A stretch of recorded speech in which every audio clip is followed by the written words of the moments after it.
I ended up collapsing at work one day because of pain. I don't know how to break this to you. Your results came back as stage 4 GIST. They actually told me I had 6 months to live. My buddy told me, he was like, hey, before you die, I want you to try to fight naturally. So after a couple months of being keto, like I said, the cancer cells were disappearing, the tumors were shrinking. One of my local buddies actually sent me a video of Jeff Prosperous last year one day, and that's what got me interested in starting carnivore. Today's date, I'm about 20 pounds heavier than I was the day I started, and most of that's muscle. Some of it's ego. But carnivore, man, I have never felt so good in my life. Carnivore. I may have cancer, I may have stage 4, I may be numbered on time, but I'm going to take that cancer, I'm going to put it in my back pocket, and I'm going to live my life the way I need to live my life, and it could ride with me, or it could fall behind, but I'm going to make cancer my bitch. It's not going to make me its bitch. Energy levels, dude, through the roof. It's just amazing how one person's bravery could lead to so many other people being brave. I've been facing every one of my fears since I got my diagnosis. I'm 32 years old, going on 33. I'm supposed to be dead, and I feel better than I have my whole life. With or without that diagnosis, I have the power to change. What advice would you give someone, a family or a friend, if they were diagnosed with cancer? Oh. Hello and welcome. Carrie here from Healing Humanity, the Power of a Proper Human Diet. And today I am thankful, grateful, and blessed to have Anthony on the channel. Anthony, I caught you on a couple of videos over on Jeff DeProsperous channel, Blessings on My Journey. Looking forward to hearing your story. How you doing today? Doing pretty well. I'm over here on the West Coast, so it's 11 o'clock. I'm just now eating my first meal of the day, beef, butter, bacon, and eggs, big scramble. Honestly, I'm super grateful to be a part of your channel, to be your guest, Carrie. Like you said and mentioned, I was Jeff's guest a couple of times on his show, and it's amazing to be a part of such a movement to inspire people on the best way to feel, to heal themselves. To get into my subject of why I'm your guest, I got stage 4 GIST cancer. GIST stands for gastrointestinal stromal tumor. I had a surgery back in July of 2022. They flayed me open. I lost almost a quarter to a third of my stomach. They didn't give me full measurements, but I lost a fair amount of it, and a tumor the size of a softball. But what led up to my tumor and my cancer, I was 30 years old when I had my surgery. I'm 32 now. I'll be 33 come September. So I'm on my second full year of my cancer journey. But what led up to that is all my life, starting when I was a kid, infant, just constantly sick when I ate food. Didn't know nothing about it. Didn't think nothing about it. My parents, took me to the doctors. As a child, they had me on different medications for, bowel movement issues, stuff like that. Flash forward into my teen years, still bowel movement problems all my life. I thought it was normal to eat and be sick afterwards, not good. And we'll flash forward to my early 20s. I think I was like 23 or 24. I ended up collapsing at work one day because of pain. And my line of work was tree service. I was a tree climber, grounds guy, whatever needed to be done. No physical work. And so I'm used to pain and endurance, stuff like that. And so when I collapsed at work because of pain, that night my parents took me to the hospital. I had gallstones. So I ended up not knowing anything about health-related stuff. The doctor was like, hey, you got gallstones once, you're going to get it again. So I was like, hey, remove my gallbladder. I won't get gallstones that way. If I don't, have a gallbladder, can't get stones. Well, lo and behold, my arrogance of my lack of knowledge back then, I wish I would have kept my gallbladder, because what I've learned through now is I got gallstones because I didn't have enough fat in my diet in the first place. Because your gallbladder produces bile, and if it's not getting used, it'll crystallize and get hard, which causes the stones. So luckily, here we are 6-7 years after the gallbladder surgery. I finally learned something that could have, saved some body parts, but it is what it is. Now I'm spreading this information for others, so hopefully others don't have to lose body parts over neglect. So we'll get into the cancer stuff. I think I told you my surgery was July 27th, 2022. It was over in Seattle, Washington. I spent, oh goodness, it was 8 or 9 days in the hospital. They wanted me longer, but I'm hospital's like prison. I've never been to jail, but it feels like a prison to me. You're tied to the bed, can't do nothing. So the moment the moment they told me what I had to do to get released out of the hospital, I forced myself to do whatever had to be done, walk, go to the bathroom, whatever needed to be done. I was like, all right, I want to go home. So to go on about my surgery, I didn't even know I had cancer. I went to 3 different cancer centers prior to the surgery I was describing and had biopsies done, the endoscopy down the throat to, pull a section of the tumor off to test to see if it was benign or cancerous. And all 3 cancer centers told me I was cancer free. It was a benign tumor. Let's do the surgery. Well, that's when they did the surgery. They flayed me open, and the doctor didn't know what the tumor was. So they shipped it out of state to Portland, Oregon, to a place called Oregon Health Science University. And just so happens to be that place has the GIST specialist, which happens to be my type of cancer, and came back as GIST stage 4.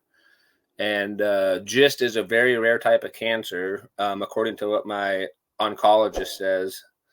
And when I say oncologist, I mean my specialty oncologist in Portland, Oregon. I've had him for about 1.5 years now.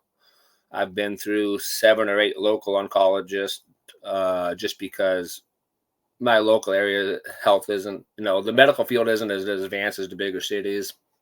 But I will say right off the get-go, my oncologist in Portland told me my cancer is inherited through germline DNA. My great-grandmother had it,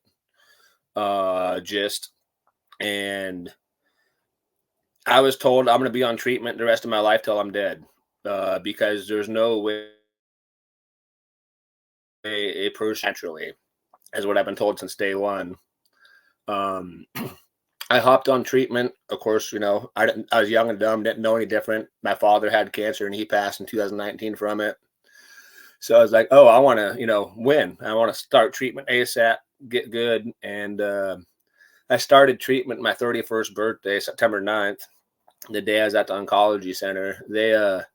They actually told me I had 6 months to live, was their educated guess, because my cancer was untreated for 6 years at that point in time. Back when I had the gallbladder removed when I was 24, 25, that softball sized tumor was only the size of a pea.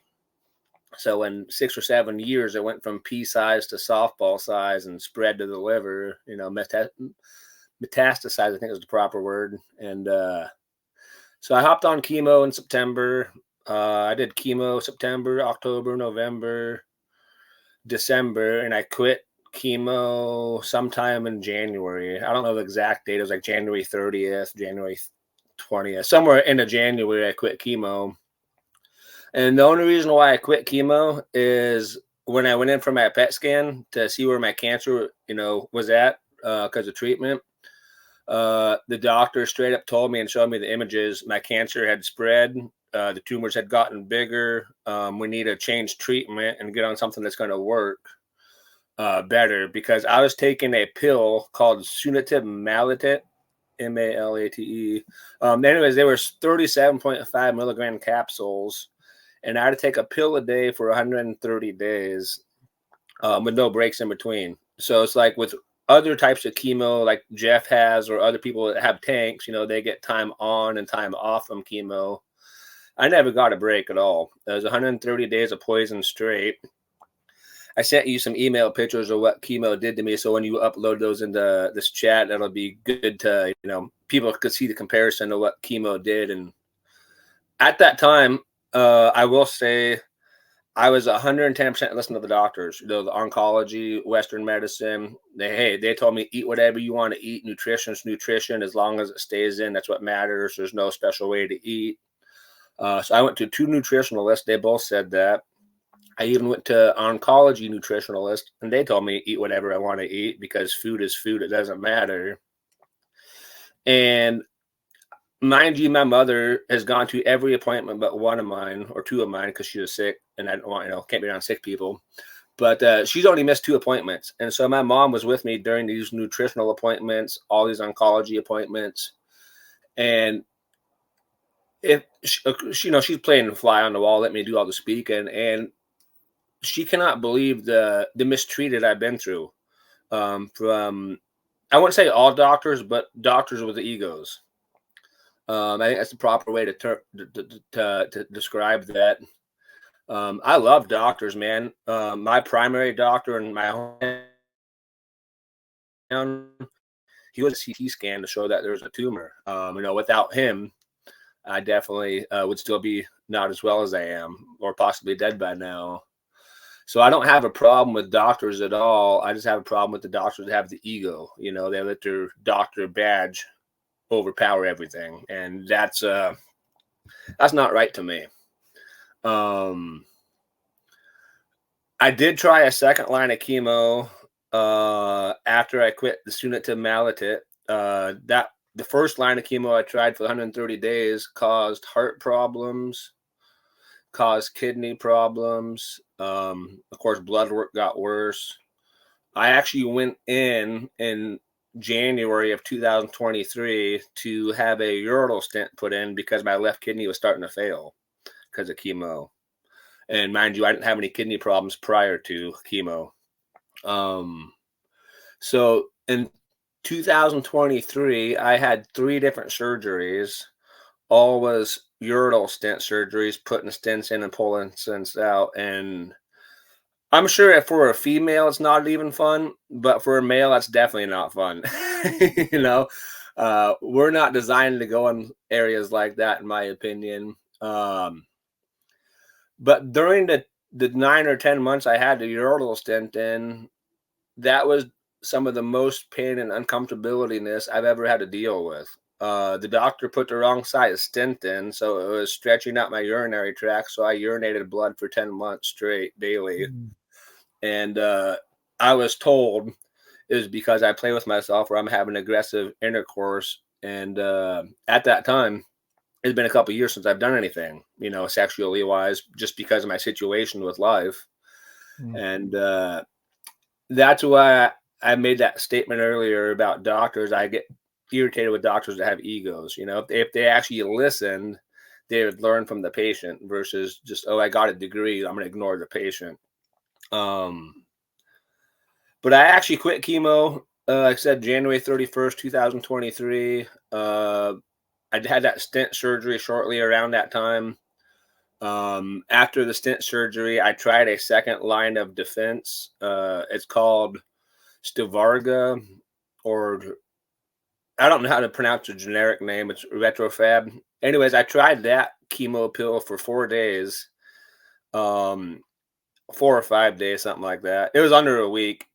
And the side effects instantly were way worse than the old type of chemo. Like my hands instantly hurt. My face was getting tingly, like not normal feeling stuff. And I was like, this is not life to me. I'm not gonna subject myself to poison anymore.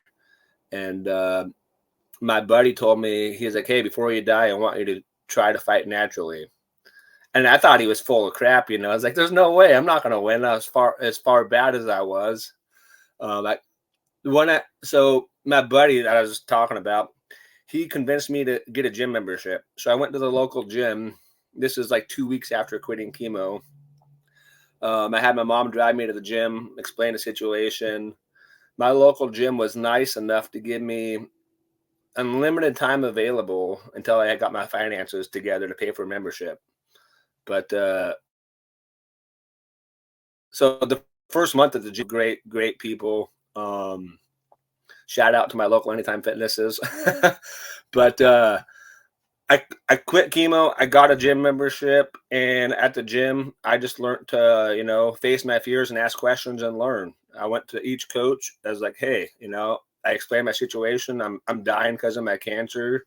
I'm trying to figure out how to win. Can you help me with nutritional and exercise advice?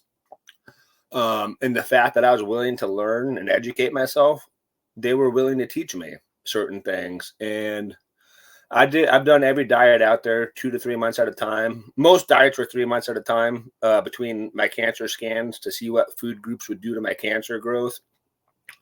But I'll be honest, I didn't make vegan the 3 months. Vegan was like 2 months in, and I had to stop just because I started feeling like crap and I started losing weight. And being in the gym, that's not what I was trying to do. I was trying to bulk, so I could have the weight to lose if I did start another type of chemo later. Because without mass, you can't survive.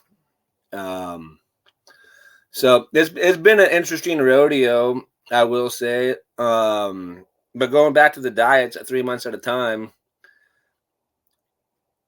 plant-based and vegan slowed down the cancer growth a little bit compared to the standard American. It's just I felt like crap and my blood work wasn't getting any better. Standard American, of course, we're not even getting into that because look what happened to me with my cancer situation. That was standard American most of my life.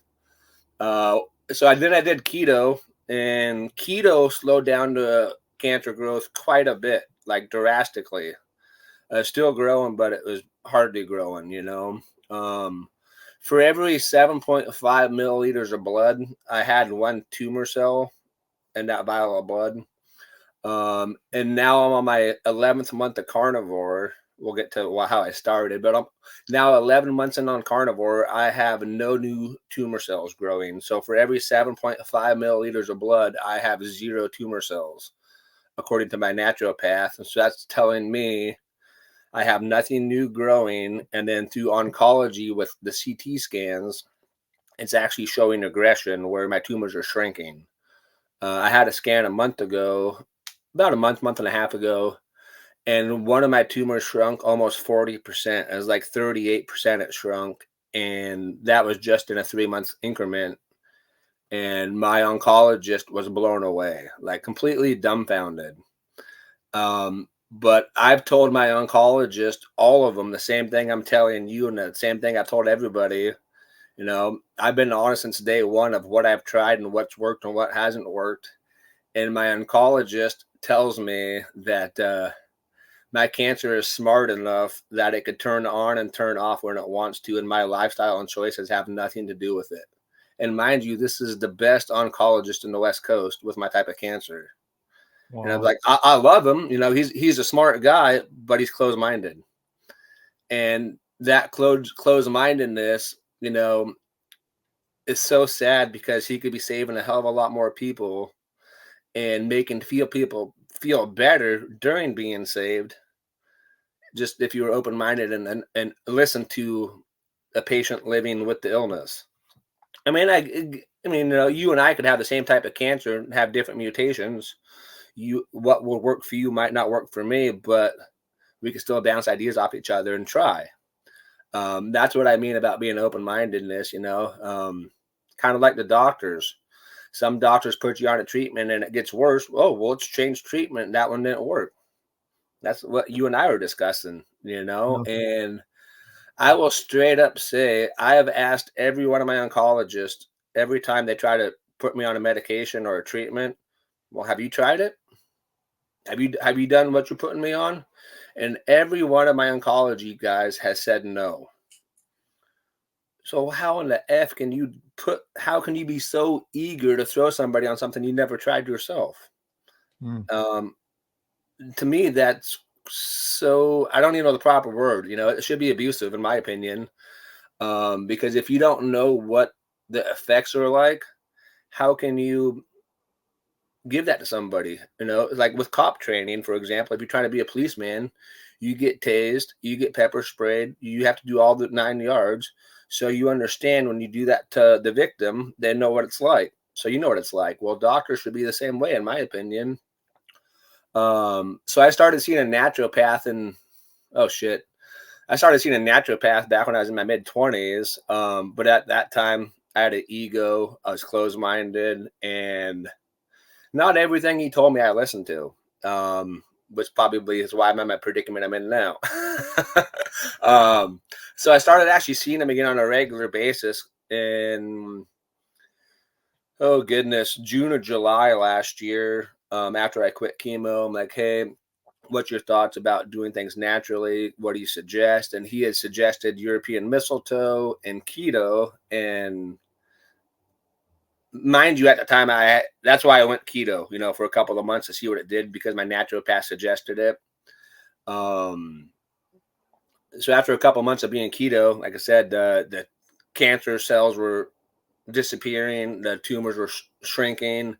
Like, oh, let's go to carnivore. But what I was getting at is, with this naturopath that I see, anything he's tried to recommend or prescribe me to try, I've asked him, have you done it? And every time he says yes. Everything I've been on that I've taken myself through the naturopathic office, my naturopath has done.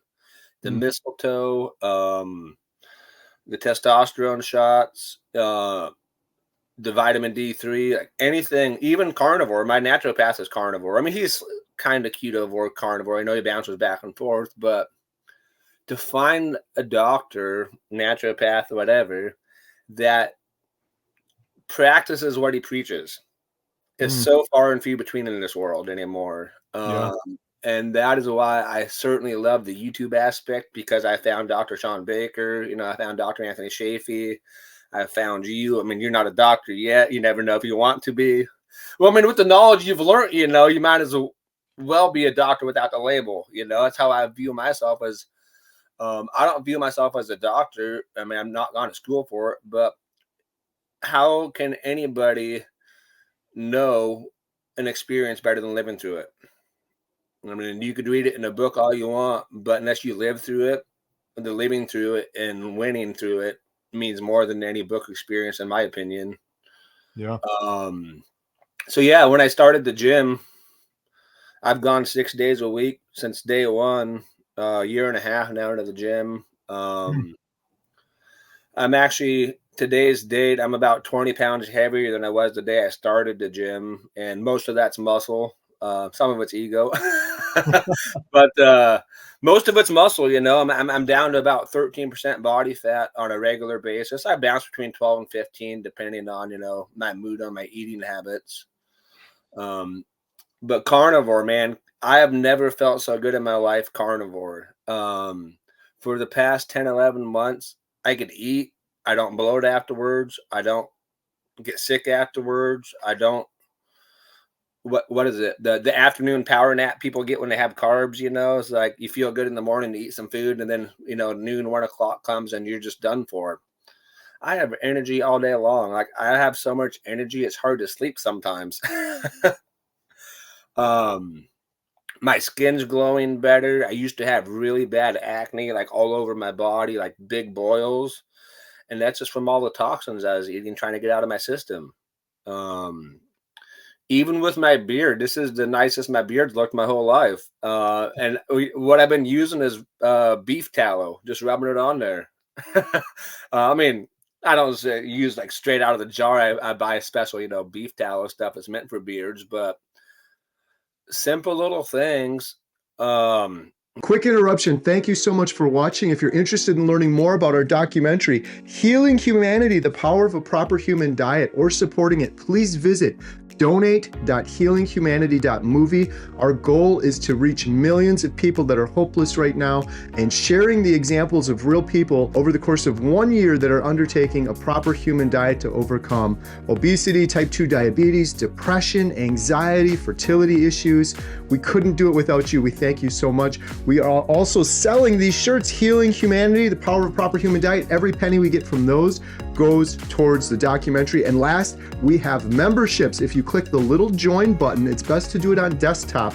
Under any one of my YouTube videos, you can join and become a member. We have hundreds of members right now. We do members only videos. We do members only behind the scenes. You can email me as a member and I'll answer you. And every penny from that goes to support the documentary. And the last thing is we have these Redmond's portable salt shakers. These things are awesome. You can get the best salt. You can take it with you. We sell these on the website along with our water bottles and cutting boards, and every penny from all of those goes 100% towards supporting the documentary. You can also sign up for our newsletter, which is completely free. All of these links are in the description below. Thank you so much for your support. Now back to today's video. Make a huge difference on how our bodies perform. I've been trying to explain people to think of the human body as like an engine, like a vehicle engine. You know, some engines are gas, some engines are diesel, but if you put the wrong fuel source in it, what happens? It don't run, or doesn't run very good, or it breaks down, blows rods, or whatever. Our bodies are the same way. Just because it's food, or it fits in the mouth doesn't mean we should eat it. No. I don't, arguing's not the proper word, but I have heated discussions with friends and family members sometimes because they'll eat something and they'll complain about getting sick afterwards. Me, I'm blunt. I'm like, hey, you just ate poison. That's why. And I explain, hey, this is why you're sick. And then they get mad at me because I'm pointing a finger at them because they're at fault. They're in denial. I love that. I have the same thing. We just had this big family get together, and all these people are eating cupcakes and garbage food. And afterwards, they're like, "Oh, my shoulder hurts. My elbow hurts." I'm like, "You just ate a whole bunch of highly inflammatory food. Your body's highly inflamed, and you're confused and complaining about it. Like, what are we doing here?" Yeah. It's like, it makes no sense to me. I mean, with what I've learned now, like a couple of years ago, I was that same person eating cupcakes and complaining, but once you see the light, if that's the proper term, but once you see the pathway of how you feel and how your body's supposed to perform, it is so hard to go back to eating. To go back to your statement about inflammation and pain, I've had 22 broken bones my whole life so far. I've had 12 plus surgeries, half a dozen plus concussions, and my pain levels on a daily basis are down low. Like, I don't have hardly any pain anymore. And I used to live in pain daily. Like, in high school times, I was already a pill addict on Vicodin because I had that much pain already because of all my broken bones as a kid. I mean, shit, by high school, I already had 14 broken bones. Wow. On your the fuel analogy you made before, I love that one too, because I'll get people saying to me right now, well, can't you just add some vegetables in? And I use the same analogy you said. It's like, this is like a sports car, right? And I'm putting high octane fuel in it, meat. Why would I take some watered down, rusty, old fuel, vegetables, and sprinkle a little bit of that in with the high octane? It's not going to do anything for me. It doesn't make any sense. This is going to make you misfire. Yeah. And I've been really trying to broaden my horizon on my vocabulary skills, and my way to explain things better.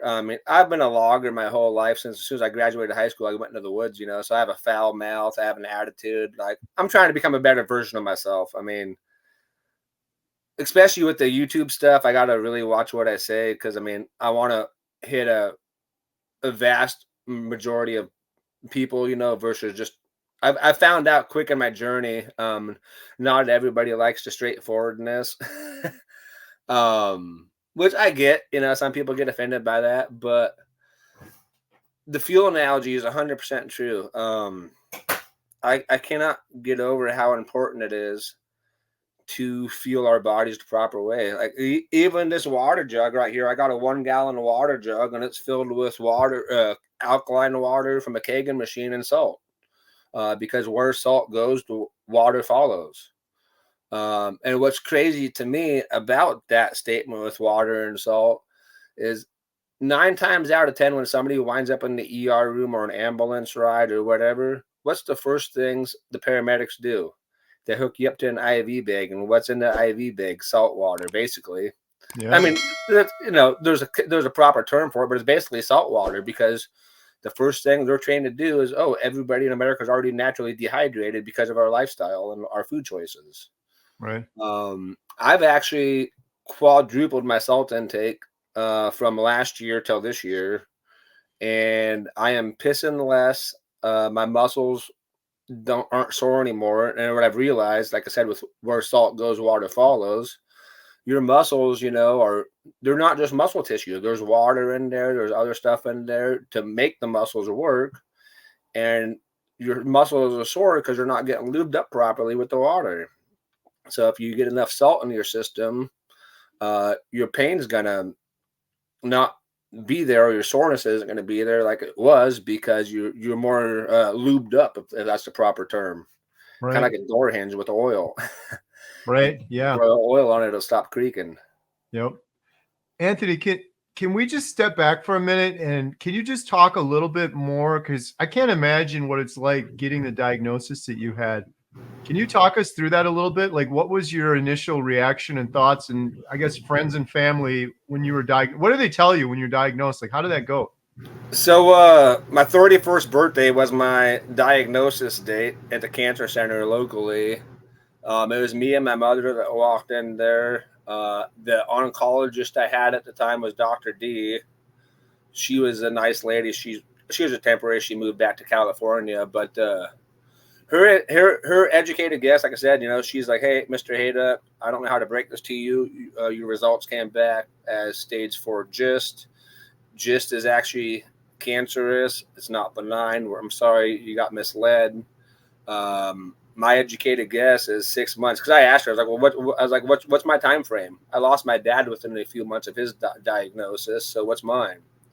No, because I wanted to get all my ducks in a row in case it was my time to go.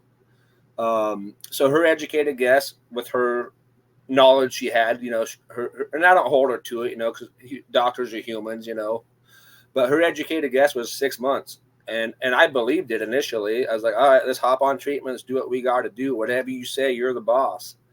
But I will say, from the time I got told I had 6 months to the time I left the oncology office that day, I already told my mother and I already told my doctor that day. I was like, you know what?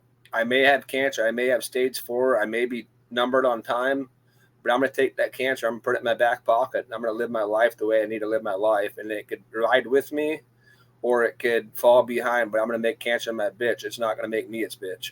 And that's been my slogan since day one. Sorry for cussing on the thing. You could blur it out, but I that's think been my attitude. I think that's gonna be the title of the video. It's my attitude, dude. Like, I even have it on my wrist right here. My quote I look up every day says, "Making cancer my bitch." Every day I wake up, because I don't want my illness to define who I am. I want me to define who I am, and my illness could ride with me or fall behind, but it's not going to control me. I mean, it's kind of controlled me. It got me going carnivore. It got me going to the gym, but that's a fair trade-off. I mean, the way I feel now versus a year ago, let alone 10 years ago, like, I'm 32 years old, going on 33. I'm supposed to be dead, and I feel better than I have my whole life. Wow. So just because somebody gets a cancer diagnosis or any type of diagnosis, it's not game over. It's game over when you say it's game over, and it all starts in the brain. That's what I tell everybody from day one is, like, you have to have the mindset. We have 2 choices in life, whether it's positivity or negativity. Those are the only 2. Which would you rather spread? Which would you rather enjoy? They're both contagious, and positivity will always surpass negativity. So you got to think it first. I've thought since day one, I'm going to win this battle, and I believe what I think. So that's where it starts. It all starts in the brain.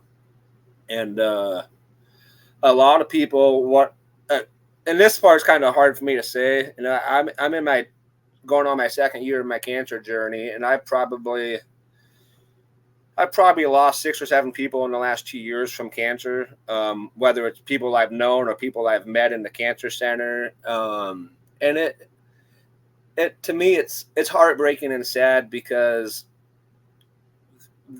nobody will ever know on if or what would have happened if they would have changed their ways, and I say that because, example, one of my neighbors, he was actually in there doing, in-house treatment, but when he's sitting there in the machine hooked up to the radiation, drinking apple juice and orange juice and having a bagel, that's all pure sugar feeding it, and I explained this to him, and I've even explained this to some of my, local oncology team. And the ones that are open-minded change and feel better, and the ones that aren't, end up declining. And it's so sad that with cancer or disease in general, it doesn't matter, cancer or diabetes, it's a fear tactic in my mind, whether it's the doctors put it out there or their own patients put it out there, their own self. You get it in your brain that you're scared. Oh, I got my diagnosis. Now what? You already had the illness before you had the diagnosis. You didn't know about it. It didn't affect you. Just because you now have the diagnosis, it affects you. You need to have that mindset is with or without that diagnosis, I have the power to change. I have the power to do what needs to be done. And I wish more people had that attitude. Right. That's so important. I'm glad you said that. I can't even imagine. I can't put myself in your shoes, getting that diagnosis and then having the mindset.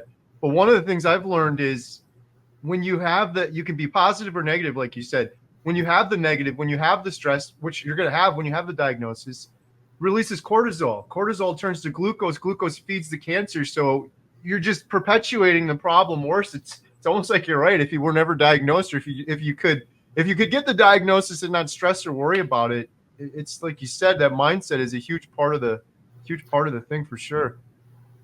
Yeah, mindset is a big part of it, And don't get me wrong, I cried my eyes out on my diagnosis date. I had my moment of grief, but I allowed it to be a moment and I got over it. I mean, I'm not over it. I know I got cancer. It's in the back of my head. My next scan's in October, which this is the first time in my 2 years of cancer career I get to go 6 months between scans. So that's a good feat.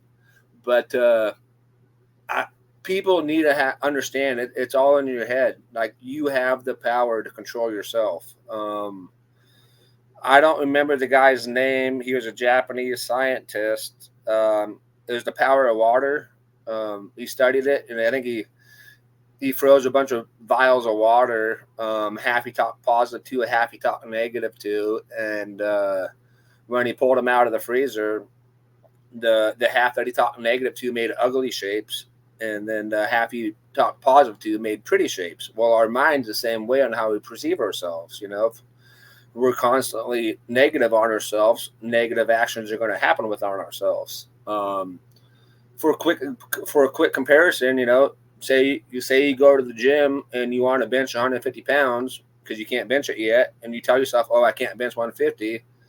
Well, more than likely, you're not going to move it because you're already doubting yourself. But if you go in there having the attitude, oh, I can move it, it's lightweight, that's going to give you that extra edge to succeed. You might not succeed the first try, but it's going to give you that extra edge to get there, Right. And even whether it's cancer or type 2 diabetes or whatever illness it is, don't be afraid to experiment a little bit. Of course, ask your doctors. I want people to just ignore their doctors completely. But a doctor doesn't know how you feel or how I feel. We do. It's up to our individual selves to understand how we feel and then explain that to somebody else if we don't know how to fix that situation. Right. Did any of your doctors ever mention anything about diet or nutrition?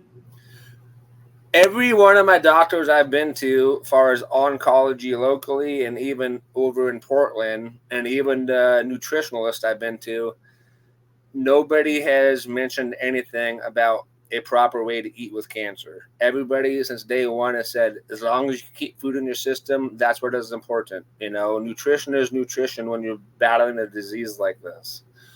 And so that really bums me out hearing that, especially with all the research I've been doing in the last 2 years because of Professor Thomas Sidfree. Hopefully I pronounced that correctly. Cancer is metabolically driven. Mine's, according to my doctor, DNA driven. It's hereditary, but that still comes from dysfunctional mitochondria, which changes your DNA. So through lifestyle and food, you or I still have the power to change our DNA slightly. It's not going to be aggressive. You can't go from male to female just by changing your way of eating.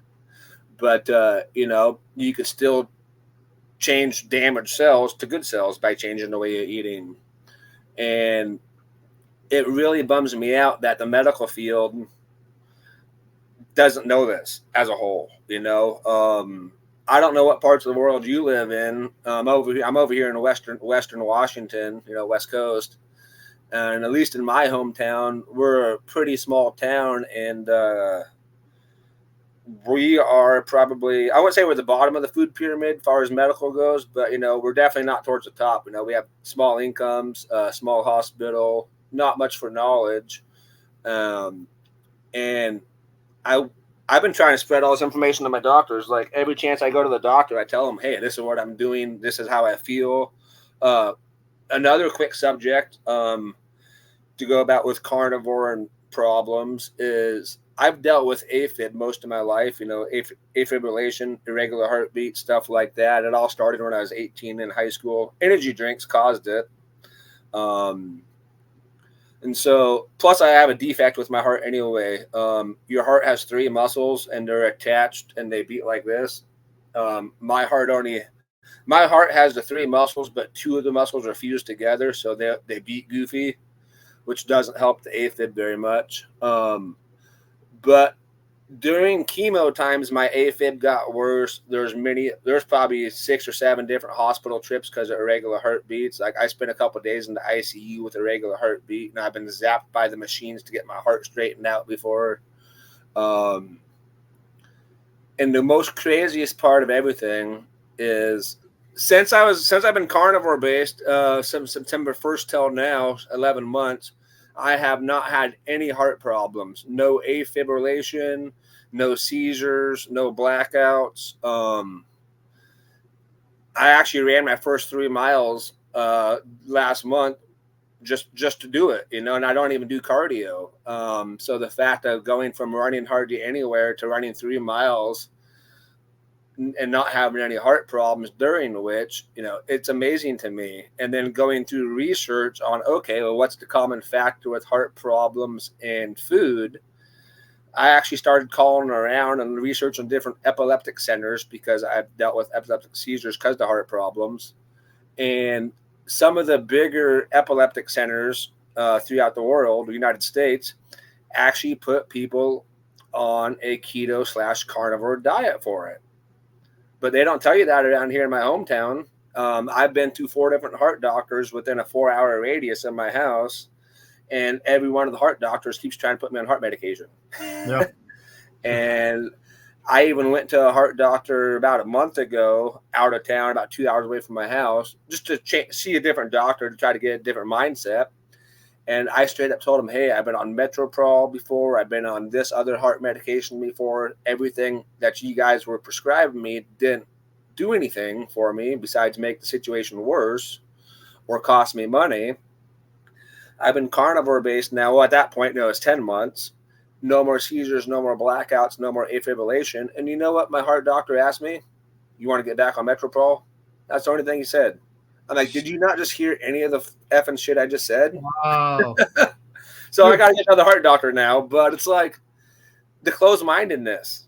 That's crazy. I have a similar story. So the medicine, the Metoprolol, I've got 2 of those in here, lisinopril, atorvastatin, flecainide. I had 5 different heart medications. And just to make the story really quick, I've had an irregular heartbeat since birth, and I had congestive heart failure. And all of this, for people that don't believe me, is in my medical records. I'll prove it to anyone that wants to see it. Completely gone on carnivore. I've been carnivore over a year now. My congestive heart failure, I had a heart echo done. It's completely reversed. My heart wasn't keeping up with the needs of my body. I had a low ejection fraction. It's completely normal now. But the craziest thing, Anthony, similar to you, I had some AFibs, but I had a highly erratic heartbeat since birth. It's in all my medical records. My heartbeat's completely normal on carnivore. Some of this stuff, it's like unbelievable. I went to my doctor like you did. You'd think the guy would be like, what the heck did you do? Like, what's going on? Nothing.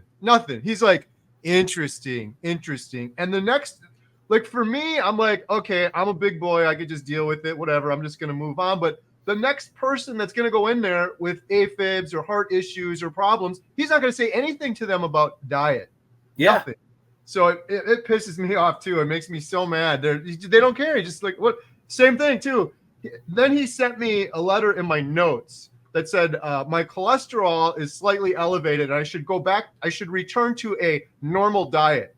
And I'm like, I'm down 100 pounds since my heaviest. I don't have depression, anxiety. I got over IBS. I had arthritis in my foot. I had gallstones, kidney stones. I had all these congestive heart failure, irregular heartbeat. All of that has fixed, and you got no questions, and you said I should go back to doing what I was doing before. It's insane. It's just craziness. To me, it goes back to ego because it goes against what he was taught. Yeah. And he's not, like you said earlier, he ain't practicing what he's preaching. This guy's overweight and he's got his own health. I'm not judging him, but that's the truth. I would much rather see someone like your naturopath or someone that's done this. They're walking the walk. Like I see Dr. Chafee. I'm like, I want to be more like that guy. He looks great, but his mind is there. He's like on top of there. Dr. Barry or Dr. Baker, all these guys. Like that's what I want to be more like. But you're right. These guys haven't walked the walk. They don't know what they're talking about. Yeah, to go on to that real quick is my nutritionist that I've seen in the past. You know, mind you, here I'm a cancer patient. At the time I was pretty skinny, you know, because of cancer and chemo. I didn't have any muscle mass to me. But every nutritionist I've seen was, you know, obese. And in polite terms, just nothing against them. But here you are, a nutritionalist, and you're supposed to be an advanced studied in this, but you're 3 times my size. Yeah. You know, and how am I supposed to feel getting insight from somebody that's telling me what to do, but they don't look healthy. Right. You know, and I mean, and that's kind of like goes back to the judging a book by its cover. I get that. You know, you're not supposed to judge a book by its cover, but it's like if you're trying to go to the gym and get in shape, are you going to go to some fat coach, or are you going to go to a coach that's in shape? And exactly. I don't mean that in a rude way. It's just point blank way. Right. You know, I myself would rather go to hire a coach or hire somebody that looks what I'm trying to get to, that can at least walk the talk versus somebody that just talks. Right. It's really sad to me that some of the medical professions are just so close-minded, you know. Yeah. You're right with the word ego, because though. they get in trouble, you know, if they speak outside the box. Yeah. Well, you hit the nail on the head with ego, because I've experienced God complex, ego, whatever. Like they have all of the answers. That's a big part of the problem. And then, like you said too, some of them I try to give them some leeway because I've interviewed some doctors and they're like, listen, I tried to tell them about diet for the first 20 years of my career and nobody's listening. So it's just to the point I don't do it anymore. But my argument is when you have someone that's desperate, someone that's diagnosed with cancer or someone that's got suicidal depression, and they're like, I need help, something. Those are people you should be able to go to and say, maybe it's your nutrition, maybe it's your diet, or think outside the box. It's like these doctors became doctors to heal. They should be able to figure some. I barely graduated from high school, and same. These doctors that became doctors and went to school for all this time to heal, they should have some of this figured out. You take your dog to the veterinarian, the first thing they ask you is, what are you feeding them? Every doctor visit I've ever been to, they never ask about nutrition or food. Like, come on, really? It's that's just crazy. Yeah. I could rant about that stuff for the whole hour. You're fine, buddy. I was gonna ask you, I think we talked about Professor Seafried. Cancer thrives on sugar, glucose. You're avoiding those things. But absent that, wouldn't it just make sense that you're going through cancer, that eating a carnivore diet where now it seems like you said you feel better than you have most of your life. You're working out. You're putting on muscle. I don't want to put words in your mouth, but I'm assuming maybe your sleep is better. Your immune system's probably stronger. Like, for all of those reasons alone, wouldn't that be a good enough argument to probably consider carnivore, even if you didn't believe the sugar, glucose stuff about cancer? Yeah, 100%. I mean, with Professor Sidfree, you know, it's glucose and glutamine that feeds cancer. At least 99% of cancers. Yeah, besides the fact, without cancer, the equation, like the brain fog's gone, the depression shit's gone. Like, I've been suicidal most of my life off and on. I never had the cojones to follow through with it. I tried. But since I've been carnivore, I don't have any negative thoughts. Like, I'm to the point now with carnivore based and my mindset based that I'm so positive. Even if something negative happens, I'm trying to figure out how can I reverse this negativity and find a light in it, you know? So no brain fog. I mean, I'm actually got court Thursday for going for having my side-by-side on the road, which is illegal in Washington State, but we have the right to travel. and that's in the Constitution. So I'm going to take it to court and see what happens. But that's because I can think so clearly now for the first time in my life, not because I want to be a smart ass, or just I feel like I'm quick-witted now. It's like, oh, you give me an excuse or a comeback, and that better be a good one, because I'm going to piece it apart real quick, Yeah. So yeah, my sleep is better. You did not put any words in my mouth. Sleep's better, my mood's better, suicidal stuff's gone.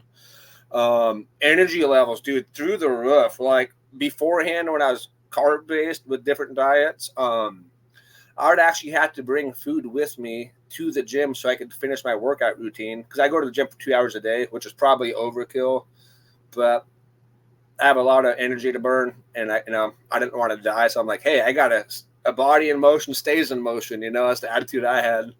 And so when I was carb based, I would actually bring food with me to the gym so I could continue my workout, because I'd run out of food. I'd run out of energy.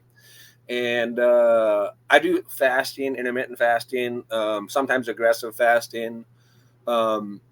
But yeah, my intermittent fasting is 16 hours off, no eating, 8 hours of eating. And then once a month, I usually do an aggressive fast for a day or two. The longest I've gone is 62 hours, no food, 62 and a half, no food. But even still, I go to the gym when I don't eat. I mean, I don't work out as hard as I would with food, of course. But that's a whole nother myth that's been broken, is you're not supposed to exercise without food in your system. It's like, I actually do better, at least cardio-wise, with no food in my system. It makes no sense to me, because it goes against everything we've been taught, or I've been taught growing up. But like I said, there's no negative side effects to carnivore, except for I love pasta.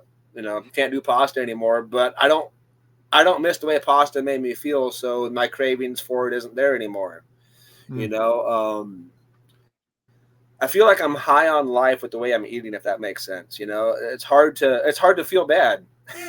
Yeah. And people, and I'm sure depending on where you're at in the United States, food prices vary, but with my way of eating carnivore now compared to my old ways of eating, I'm actually saving a whole bunch of money, like a ton of money, like hundreds of dollars, a month. I'm saving. Same here. People always get confused on that too, because I think they come at it from the mindset of the standard American diet, where you're grazing and eating food, multiple meals and snacks and this and that. Sometimes I'll eat twice a day. I did a stretch where I ate one meal a day and I'm full, like it fills you up. But right now I was eating the same thing as you. I got it right there. I had scrambled eggs, ground beef, and some little chunks of bacon in it. That's all I ate today. And I'll probably eat maybe like 6 hours from now something else. But it's eggs and ground beef. Like, can't get less expensive than that. Versus before, it would have been some cereal, then an apple, then 2 hours later, I would have been hungry again, some sauces, some spices, dessert. What, we could grab an ice cream afterwards. You eliminate all that stuff, it's a lot less expensive. So back when I was working, tree work, climbing, I never actually did the math, but I could say I was probably anywhere from $60, $100 a day in food back when I was working. But, coffee shop in the morning, that's $5 to $10, depending what coffee you get, then stop at the gas station for some cheap food. There's, another $10. Lunchtime, go out to wherever, a restaurant, or get some burgers. There's another $20, $30. And then dinner, go to the restaurant and have a drink. That's another $50 to $100, depending on what you do. Yeah. And it's like, I was going through some serious money on other diets, on food, and I was poisoning myself, not knowing it. No, I knew I was poisoning myself with the alcohol. There's nothing good comes from that, but I didn't know carbs were bad. I didn't know some of the vegetables were bad. Not all vegetables are bad, but some are. I've actually really found that out recently with my cancer crap. Is a lot of plants don't digest. Like, it comes out the same shape it goes in. If I don't chew it good enough, I can tell what it is. Yeah. And that's because our body can't break it down. Yeah. Yeah. I interviewed a guy, Lee Copus. He lost his colon and he's got a colostomy bag, so he can see right when he eats. And he was doing vegan diet for a while, vegetable, plant. He's like, anytime I eat a plant, almost every single time it goes straight through, and he could see right in the bag. And he's like, I'd eat meat and nothing, because your Yeah. body's absorbing all the nutrients from the meat. The rest of that stuff is just garbage. It's literally waste in, waste out, and a big waste of money, because you're spending all your money filling up the grocery cart with all this stuff that you end up just pooping out the toilet anyways. It's just all waste. Yeah, 100%, And the toll. Think about this, Anthony, the toll that takes on our digestive system every single day, putting this crazy food in that we weren't intended to digest. It takes an incredible amount of energy to try to even digest that food. And then multiple times a day for decades and decades, people wonder why they're always fatigued and sick, but the toll that would put on your body over the course of your life is just incredible. Yeah, well, even look at the life expectancy in the last 10 years for humans. In the United States, our life expectancy has dropped by almost 10 years in the last 15 years. And it's just because of the way our lifestyle and food has became. Yeah. But to go back on the colostomy bag and absorption issues, on a regular basis, I'm putting down 2 to 3 pounds of food a day. My breakfast, my brunch, my first meal a day. I eat 2 to 3 meals a day just because I'm trying to bulk in the gym. Once I get to my size I want to get, I'll go back to 1 or 2 meals a day. But I'm putting down, my breakfast is 1 pound of 70-30 mixture ground beef. I put 2 pieces of bacon with that. I 2 pieces of jowl, which jowl is the fat of the neck of the pig. And then I have 4 to 6 eggs. It's one big scramble. It's like 2 pounds of food. It takes me about an hour to eat it. Sometimes I break it up into 2 meals. It just really depends on my routine that day. And then before I go to the gym, I'll have some butter bites and a beef patty just for a pre-workout. And then after the gym, it's either the same meal as I did for brunch, which is the scramble, or do a steak if I have the money. But I go to the restroom every other day, and it's amazing because, if I'm eating, say, 5 pounds of food in 2 days and I'm only going to the bathroom every other day, people are like, oh, you're constipated. And I'm like, no. If I'm constipated, I'm going to have a fucking belly. I'm going to be bloated. I'm going to feel like shit, lethargic feeling. And I have abs 24/7. So I'm not bloated. I'm not constipated. It's like you said, and the numbers aren't 100%, of course, but like when you eat carnivore, 90% of what you're eating is getting absorbed into your body. It's all nutrient dense. And so it goes back to about 20 minutes ago when we were talking about engines and fuel sources. This is what our bodies are designed for. When a person eats a poor diet and goes to number 2, 3, 4, 5 times a day, you're literally just going to the gas pump with your vehicle and shoving the nozzle in the gas tank and letting it spill onto the ground because it's got nowhere to go. So like, you really like throwing money away that much? You just want to keep filling the void. Right. And the saddest part about that, with the research I've done, is the food in today's world, as far as processed stuff, the vast majority of it all goes after, I think it's the T3 cell receptor on your tongue. It's a taste bud. It's the most active taste bud. A lot of bigger franchises and businesses study that taste bud because that taste bud gives you that chemical endorphin dump, just like the gym would, or doing something you don't want to do would. And so back in the day, before technology, we'll just say back in the 90s for that matter, when I was a kid, going out riding your bicycle, having fun, getting exercise, you'd get that endorphin dump, that enjoyment. Well, now in 2024, you go to the store and you buy that shitty built ice cream that's got a bazillion different chemicals in it, and you get that same endorphin dump that you would if you went to the gym, or if you went out and exercised. And it's all chemically induced, though, as the sad part. Yeah, it's crazy. I've learned less is more, as far as ingredients. The least amount of ingredients, the better you are. 100%. Yeah, that was one of my big takeaways of doing this documentary. Was first, this was going to be all about the carnivore diet. Now it's just about individual stories eating a proper human diet. And really what it's come down to is people just returning to what's natural, single ingredient foods that humans were intended to eat.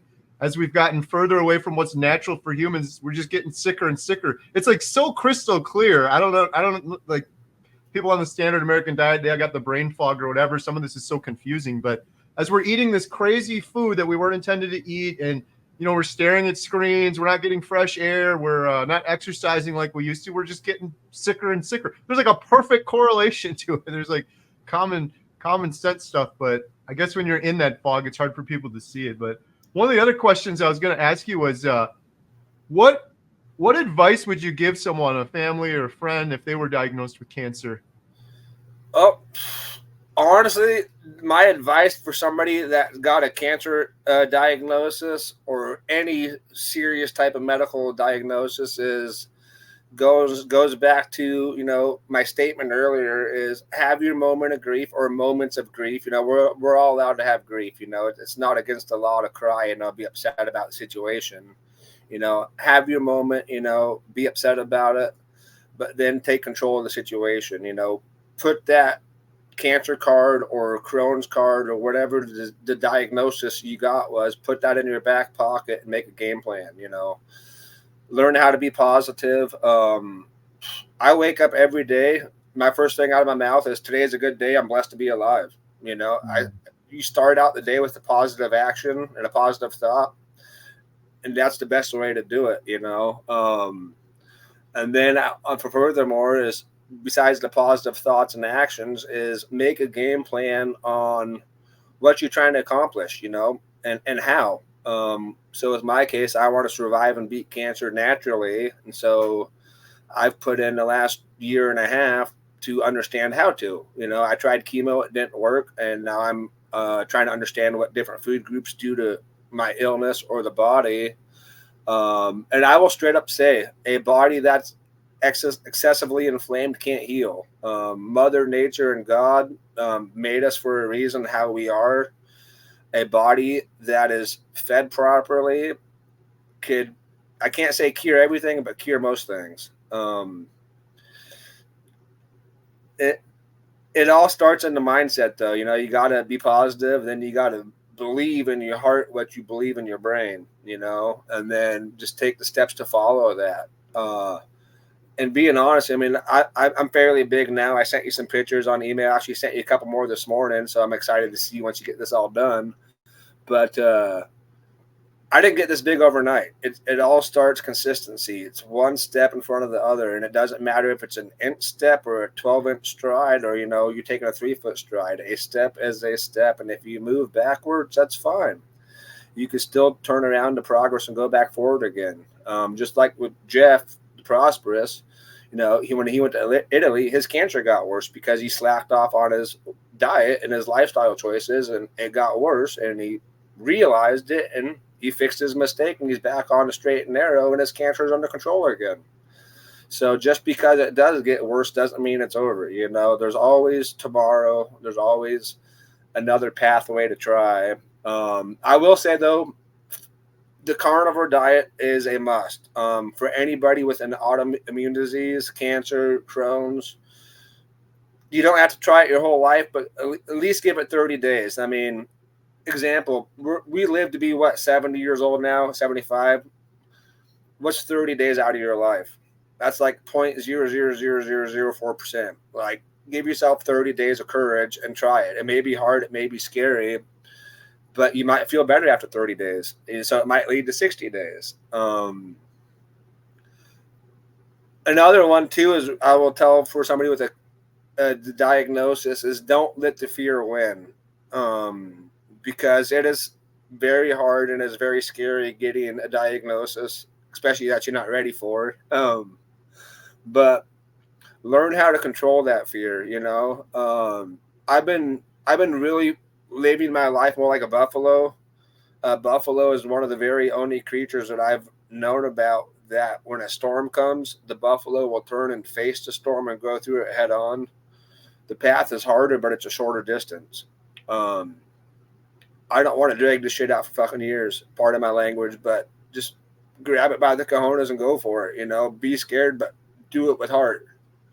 I've been facing every one of my fears since I got my diagnosis. I've learned how to swim, and I've hated water my whole life. I didn't even get lessons. I just jumped in the pool. I was like, I'll either survive or I won't, I started riding my bicycle again, and in my teen years, that's all I ever did was ride my bicycle.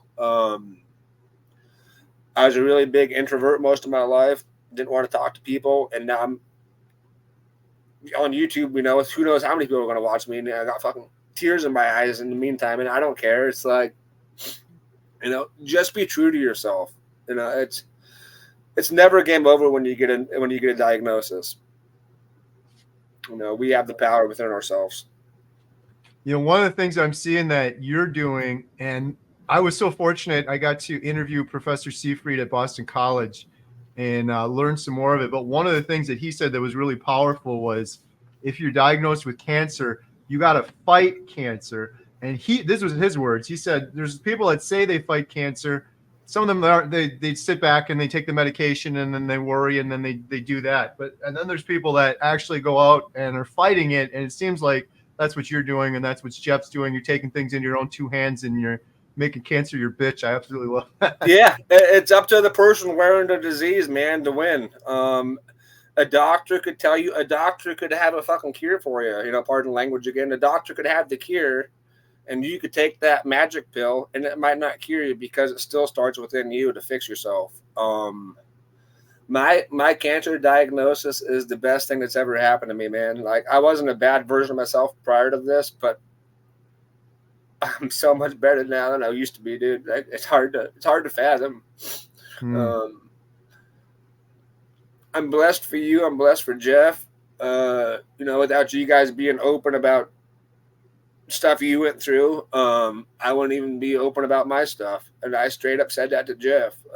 One of my local buddies actually sent me a video of Jeff Prosperous last year one day, and that's what got me interested in, starting carnivore. I said, well, fuck, this dude's on chemo and doing carnivore. What's my excuse, So it just, be scared, be brave, but don't let it control you, And even with chemo, it's like, I'm brave and proud of Jeff for doing what he's doing naturally and with chemo. It's like, if I was in his predicament, I'd be nervous too to get off chemo just because it's working. With his regimen, Right. Kind of hard to stop something that's working. Right.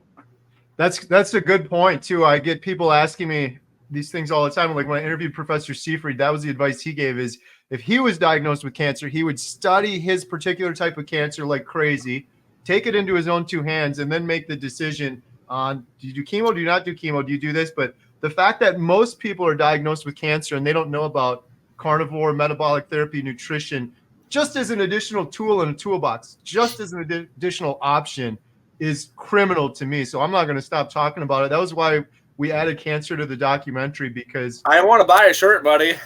I'll send you one. You don't got to buy one. We'll talk after this. I'd love to send you one. But yeah, everybody should have this as an option. It's crazy that we even have to discuss it just for all of the other reasons. But yeah, that's really cool though too that you found Jeff's. I didn't know that you found Jeff's video, and that's what kind of got you going on carnivore. That's awesome. Yeah, well, I was always told, red meat causes cancer. That was the age bracket I'm in. That's what I was preached to. And so that was the absolute last diet I wanted to try. Then my buddy, who got me, like I said, he sent me a thing of Jeff and his success on carnivore and chemo. I'm like, here I, failed chemo and wasn't brave enough to start the second type of chemo because the second type had worse, side effects than the first type. And here's this guy got 10 years on me, plus a family, but I don't have any wife or kids. It's just me, and I got parents, of course, but I don't have any other responsibilities other than myself. And I was like, here's this guy got 10 years on me. He's got other responsibilities more than I have, and he's brave enough to do two things, and both things are dangerous. Red carnivore is quote unquote dangerous because it causes cancer, but that's a crock of crap. But he's on chemo too, and he's thriving. Like, look at those stairs he's running up, dude. It's like, that's insane. He's nuts. I'm not hyping up Jeff. I filmed him for 5 days or so for the documentary. I legitimately could not keep up with the guy, and he had his chemo bag on. He did chemo. He's an all-star. He's running. He's playing soccer. He's like, next, let's go. And it's just his energy too. It's crazy. That is with me. And the fact that this dude, like you said, he's got a family. He's going through stage 4. He's got chemo. He's doing all this stuff. And then on top of it, he's doing all these YouTube videos just out of kindness of his heart because he's a good dude, and because he's got excess energy. It's just like another testament to what he's doing is obviously working pretty well. Yeah, it's amazing. Like here I am just by myself trying to understand my own situation and, you know, get stressed out occasionally being your guest or his guest or whatever. I'm like, but you know, in Jeff's case, like he's got a dozen more things on his plate than I have, and he's doing it with, you know, ease, so to speak. Yeah. But his bravery, you know, led to my bravery to be so open about it. It was like, because my father, you know, to bring up a quick subject, when he passed in 2019 of stage 4 bone and throat cancer, luckily different type, but he kept it quiet. You know, nobody knew till the last couple of months of his life, and that's when and then it was gone. You know, and after seeing Jeff's video, I mean, I was kind of open about, hey, I got my surgery. Oh, it came back as cancerous, but then I kind of, you know, I wasn't very public on on social media about it. You know. And then as soon as I started watching Jeff stuff, I started everything. I was like, oh, if I'm getting worse, I'm getting better. It's all on my Facebook page. You know, I want people to know what's working or what's not working. And it's just amazing how one person's bravery could lead to so many other people being brave. I really appreciate you sharing your story, Anthony. Just like Jeff, your story is going to inspire a whole bunch of people. And that's like one of the most important things, I think, especially when it comes to cancer. It seems like you get diagnosed with cancer. I don't know what could be more hopeless, unfortunately, for most people, because a lot of them aren't given any sort of plan other than standard of care and just go eat whatever you want, do whatever you want, and take this chemo, and that's it, and don't think about it. But it seems like the people that I've interviewed that are having the most success are people like yourself, people like Jeff that take it into their own two hands. They make a plan, they follow the plan, and they're actually fighting and they're doing things and they have hope. And so your story, I think it's going to give a lot of people hope. It's going to inspire them just like Jeff's did. So I really appreciate you sharing your story. Dude, I appreciate the opportunity to share, man. Jeff for 6 or 7 months now, and it wasn't until the last couple or like the last month is when me and him have been finally talking. Like as soon as the day I watched his first video, I'm like, I sent him a Facebook messenger. I'm like, this guy's not going to respond because he's popular. You know, he's helping everybody. He's not going to respond to little old me. And then with my Dave Mack interview I did 2 months ago, with my cancer shrinking majorly,